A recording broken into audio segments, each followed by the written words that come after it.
हे भगवान, आखिर कब तक मुझे ये मिट्टी के बर्तन बनाकर आधे पेट में ही सोना पड़ेगा?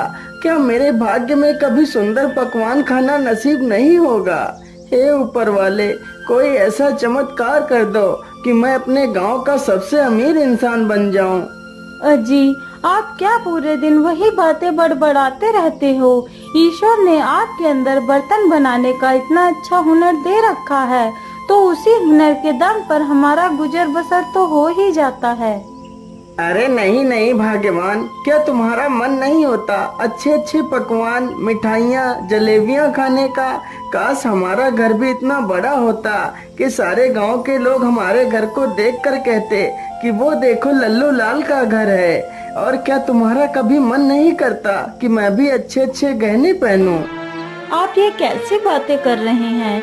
मैंने तो अब तक कभी भी आपसे कोई गहने नहीं मांगे। आप जितना भी कमाते हैं मैं उसी में खुश हूँ। मुझे और कुछ भी नहीं चाहिए। अच्छा अच्छा, ठीक है। अब मेरा बाजार जाने का समय हो गया है। आज तो मुझे बर्तनों की अच्छी कीमत मिलेगी। इतना कहकर लल्लू लाल मिट्टी के घड़े सिर पर रखता है और बाजार की ओर निकल पड़ता है। मेरी प्यारी पत्नी को भी कुछ नहीं पता है, बस हमेशा ज्ञान की बातें झाड़ती रहती है। मैं एक दिन जरूर बड़ा आदमी बनूंगा। ये सब कुछ सोचते सोचते कुम्हार बाजार में पहुंच जाता है।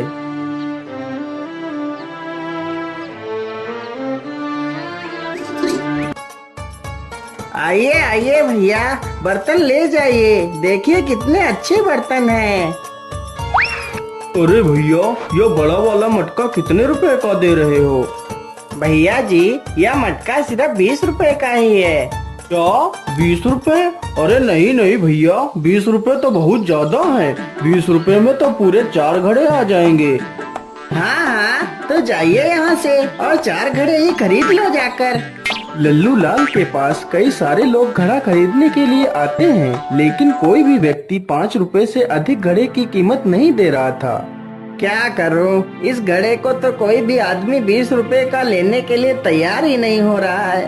क्या आज फिर मुझे ये सारे घड़े 5-5 रुपए में ही बेचने पड़ेंगे? अरे भाई, यह बर्तन कितने पैसे में दे रहे हो?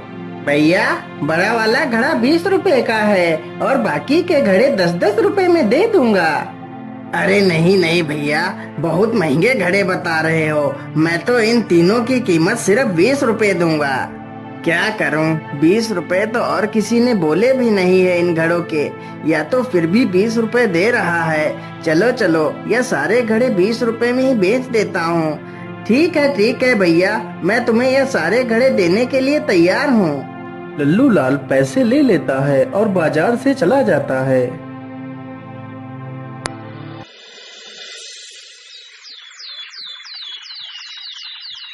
लल्लू लाल नदी के किनारे बैठकर बड़ा आदमी बनने के सपने देख रहा था। क्या करूं, कैसे बड़ा आदमी बनूं? रोज रोज मुझे बर्तन बनाना बिल्कुल भी अच्छा नहीं लगता है। अरे ये क्या, मुझे लगता है या तो कोई बोतल है। चलो चलो, इसे पानी से बाहर निकाल कर देखता हूँ। लल्लू लाल उस बोतल को पानी से बाहर निकाल लेता है। अरे, इस बोतल के अंदर क्या है? मुझे लगता है इसमें कोई कागज छिपाया गया है। चलो इसे खोल कर देखता हूँ।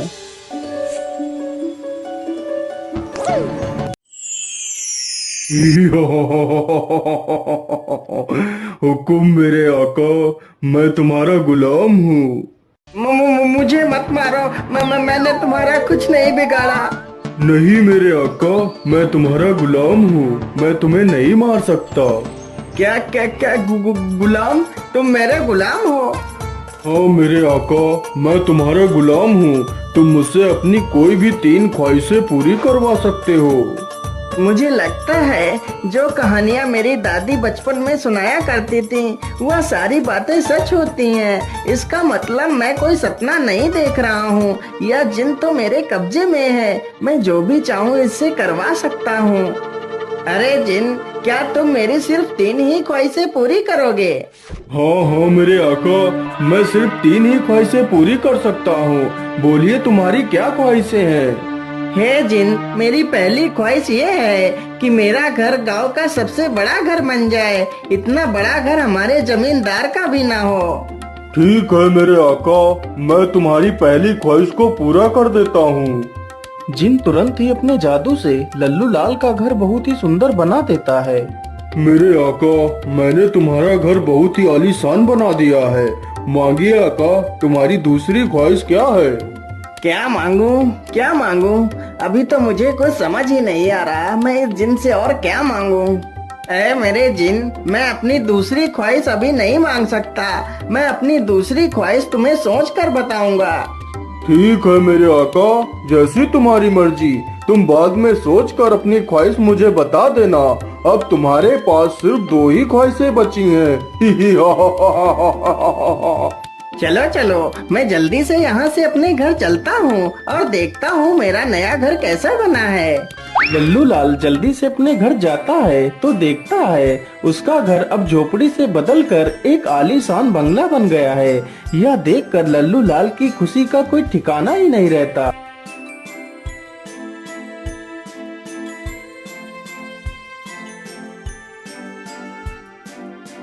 देखा भाग्यवान, कैसे मैंने रातों रात इतना बड़ा बंगला बना दिया। लेकिन जी, आपने रातों रात इतना बड़ा बंगला कैसे बना लिया? मैं तो कुछ समझ ही नहीं पाई, यह सब कैसे हो गया? अरे भाग्यवान, यह सारा कमाल तो उस जिन का है जो मुझे मिला है। क्या?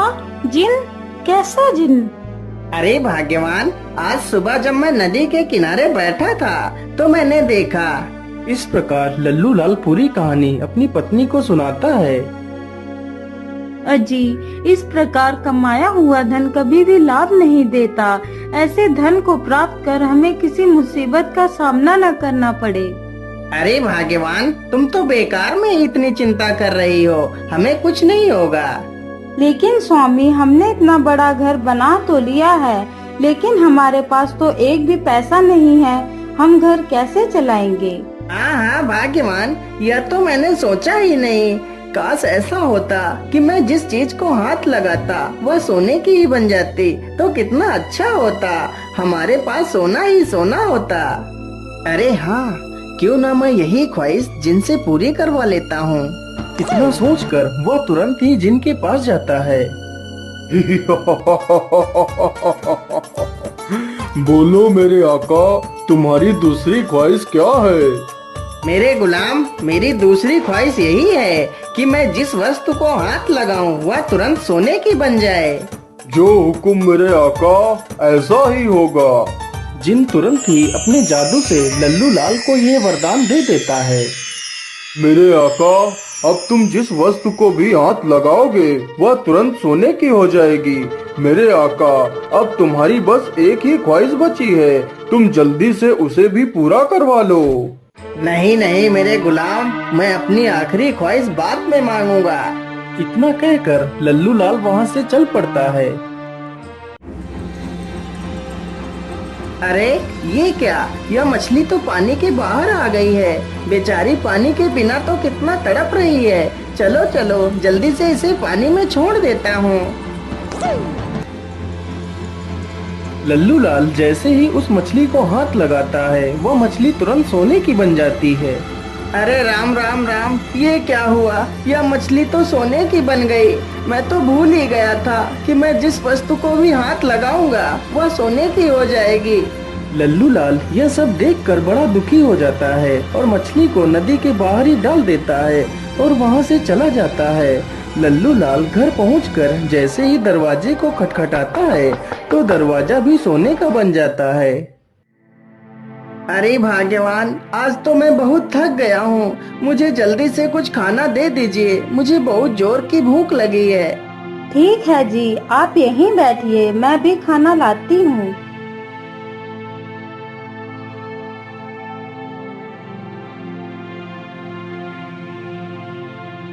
रोहिणी तुरंत ही उसे खाना देती है, लेकिन जैसे ही वह थाली को हाथ लगाता है तो वह थाली सोने की बन जाती है और वह खाना भी सोने का हो जाता है। अरे अरे, ये क्या हुआ? ये खाना अचानक सोने में कैसे बदल गया?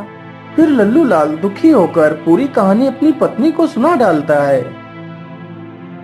अजी, तुमने ये क्या नई मुसीबत मोल ली? अब क्या होगा? अब तो तुम किसी भी चीज को छू भी नहीं सकते। अब मेरा क्या होगा? अरे भाग्यवान, तुम रोती क्यों हो? मैं सुबह ही उस जिन के पास जाऊंगा और ये वरदान वापस लेने को कहूँगा। सब कुछ ठीक हो जाएगा भाग्यवान, तुम दुखी मत हो। इतना कहते कहते उसने गलती से अपनी पत्नी को भी छू लिया तो उसकी पत्नी भी सोने की मूर्ति बन जाती है। हे भगवान, ये क्या अनर्थ हो गया मुझसे?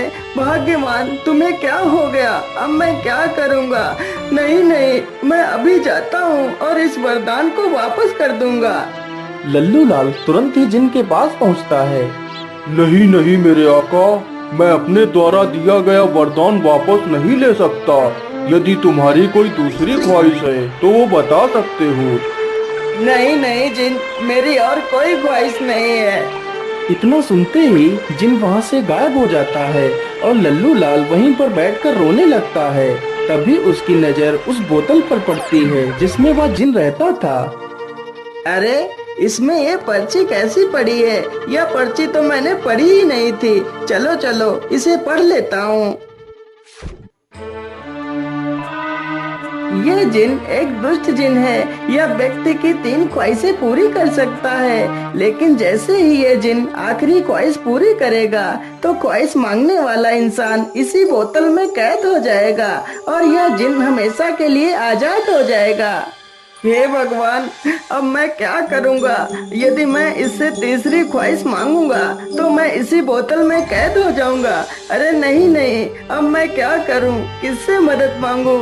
लल्लू लाल निराश होकर वहाँ से चला जाता है और एक पेड़ के नीचे बैठकर रोने लगता है। अब मैं अकेला क्या करूँगा भाग्यवान? काश मैंने तुम्हारी बात मानी होती और लालच ना किया होता तो आज तुम सुरक्षित होती। क्या बात है बेटा, तुम क्यों रो रहे हो? तुम्हें क्या कष्ट है? बाबा, मेरा नाम लल्लू लाल है। फिर लल्लू लाल अपनी पूरी कहानी उस साधु को सुनाता है। अब आप ही बताइए बाबा, मैं क्या करूं? क्या मेरी पत्नी कभी ठीक नहीं हो पाएगी? नहीं नहीं पुत्र, तुम्हारी पत्नी को ठीक करने का सिर्फ एक ही उपाय है। तो जल्दी से बताइए ना बाबा, मैं अपनी पत्नी को कैसे ठीक कर सकता हूँ? पुत्र, उसके लिए तुम्हें अमर कुंड का जल लाकर अपनी पत्नी पर छिड़कना होगा, तो तुम्हारी पत्नी पुनः पहले जैसी हो जाएगी और तुम्हारा यह वरदान भी नष्ट हो जाएगा। लेकिन बाबा, यह अमर कुंड कहाँ है? बेटा, यह अमर कुंड कौतूहल की पहाड़ियों में स्थित है। लेकिन बेटा, सावधानी से जाना, वहाँ पर एक मायावी राक्षस भी रहता है जो तुम्हें देखकर नुकसान भी पहुँचा सकता है। साधु की यह बात सुनकर लल्लू लाल तुरंत अपने घर की ओर निकल पड़ता है।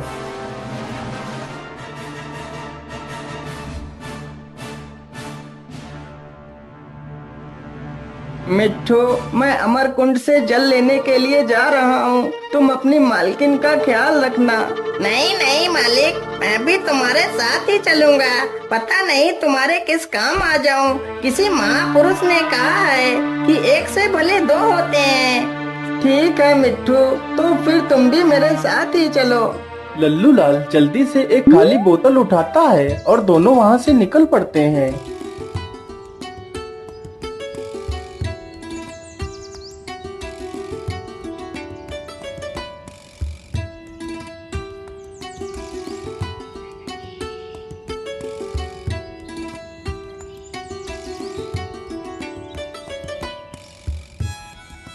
मालिक, मुझे लगता है वह अमर कुंड इस गुफा के अंदर ही होगा। हाँ हाँ मिट्ठू, तुम ठीक कहते हो। चलो जल्दी से इस गुफा के अंदर चलते हैं।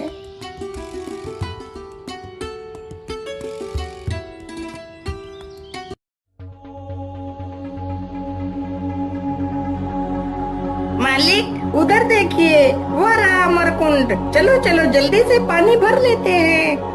नहीं नहीं मिट्टू, अमरकुंड के पास जाने से पहले हमें सही ढंग से देख लेना चाहिए।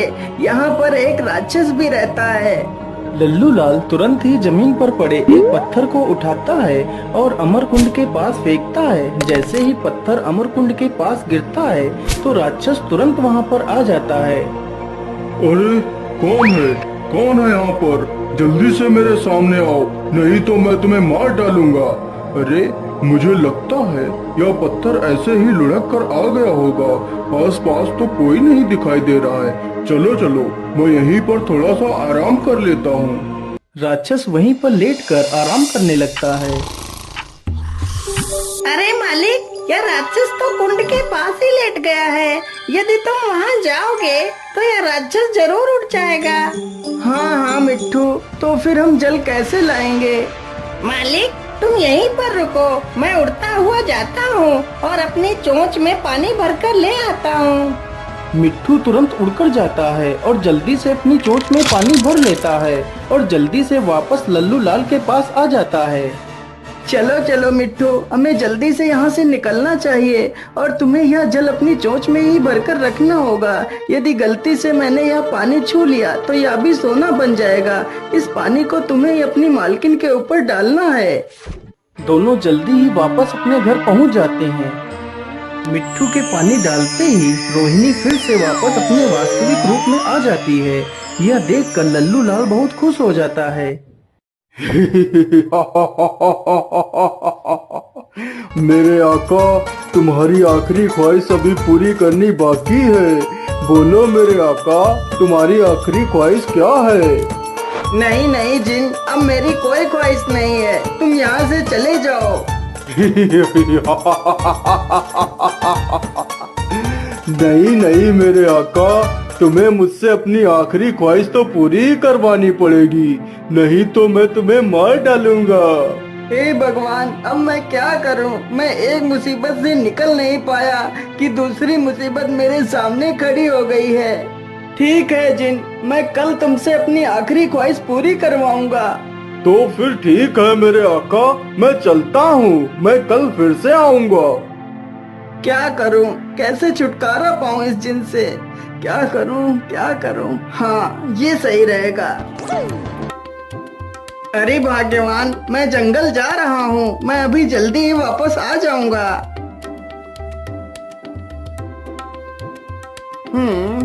मेरे हिसाब से यही बांस ठीक रहेगा। चलो इसे ही जल्दी से काट लेता हूँ। लल्लू लाल जल्दी से उस बांस को काटता है और बांस को लेकर अपने घर पहुंच जाता है और अपने घर के बाहर ही एक गड्ढा खोदकर बांस को उसी में गाड़ देता है।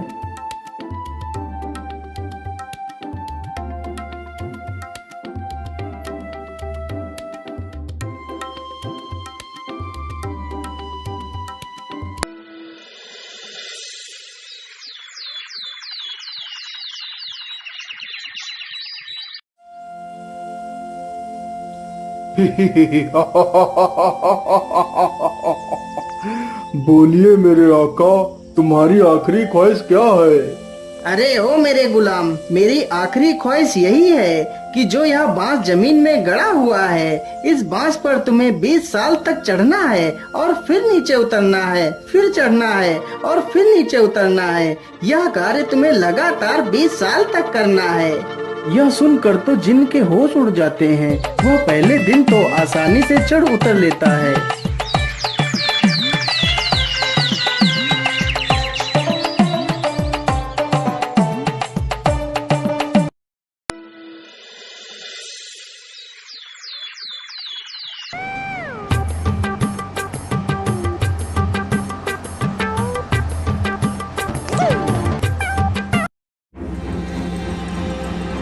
अरे बाप रे बाप, मेरी तो चढ़ते उतरते कमर ही टूट गई। अब और नहीं चढ़ा जाएगा मुझसे। अगर अब और चढ़ा तो मेरी जान ही निकल जाएगी। इससे अच्छा तो मैं बोतल में ही था, कम से कम आराम से सोता तो था। लेकिन बाहर आकर तो मेरी हालत ही खराब हो गई है। चलो चलो, मैं जल्दी से यहाँ से भाग कर वापस उसी बोतल में चला जाता हूँ। जिन तुरंत ही वहाँ से भाग खड़ा होता है। यह देखकर लल्लू लाल और उसकी पत्नी दोनों खुश हो जाते हैं।